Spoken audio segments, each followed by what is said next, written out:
There was a blur off to my right, a flash of rusty red fur, and a mouthful of snapping teeth and sharp claws that tackled me so hard that even before I hit the ground, the wind was knocked out of me. The wolf's body slammed me into the ground, and my head bounced hard enough that there was nothing but black in my vision, spotted with little stars. I knew him, though, and maybe that would give me the edge I needed. Luca, the auburn-haired wolf I'd met on my journey to recruit supernaturals for the battle, had died near the end of the fight. As an alpha, he was strong and fierce and a seriously big-ass wolf. He was honorable, and he had followed me a long way to bring his and his pack's help to Rylee at the Battle of the Veil.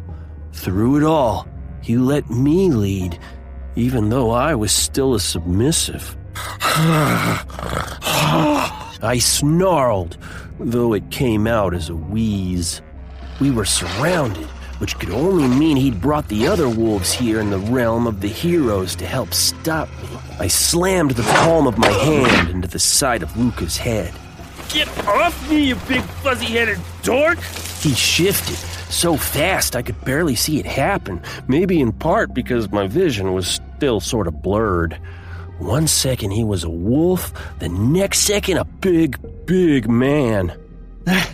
I'm not letting you tear this world apart. You died to save it, and now you throw it away for a piece of ass? He pointed with his thumb up at the sky. Pamela hadn't moved an inch. My face flamed so hot I was surprised I couldn't see heat waves rolling off it. Pamela is not a piece of ass! She's part of my family, and if she's calling me home, then that's where I'm going! I was hit a second time from the other side, a pair of teeth sinking deeply into my arm. The wolf yanked me along the ground, back toward the place of limbo I'd been caught in. There were a fair number of werewolves here in the 6th level.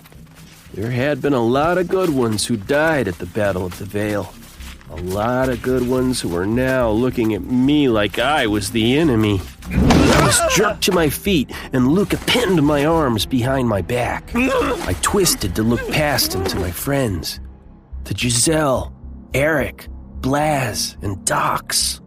None of them moved to help me. Giselle shook her head slowly. She said she'd done what she could, and I believed her. If I couldn't do this on my own, I was done. With my arms pinned and my body caught between two wolves far bigger than me, I wasn't sure just how I was going to slip away and get to the crossing barrier. But that didn't mean I was giving up. I know you don't understand, but I have to go. No, you don't have to go. We all died to keep those bastard demons locked up. And 6 months later, you're gonna cast our sacrifices away? No, not happening. Pamela wouldn't call me back for nothing. You have to believe me. Luca shook his head, disgust written all over his face. So much for convincing him. Luckily, even though I'd forgotten about one key player in the 6th level, he obviously hadn't forgotten me or my connection to Rylee. He had also died for his love of Rylee, and had a thing for showing up when you least expected him. Ferris moved to stand in front of us, smooth as ever. His blonde hair was spiked like he'd been running his hands through it, and his pale skin stood out against his black shirt and pants. Tall and lean, his face set in a perpetual cast that made you think maybe he was laughing at you, or maybe he was snarling. He looked every inch the wicked vampire he'd been in life. Of course, I knew better. He wasn't quite as bad as he seemed. Just almost.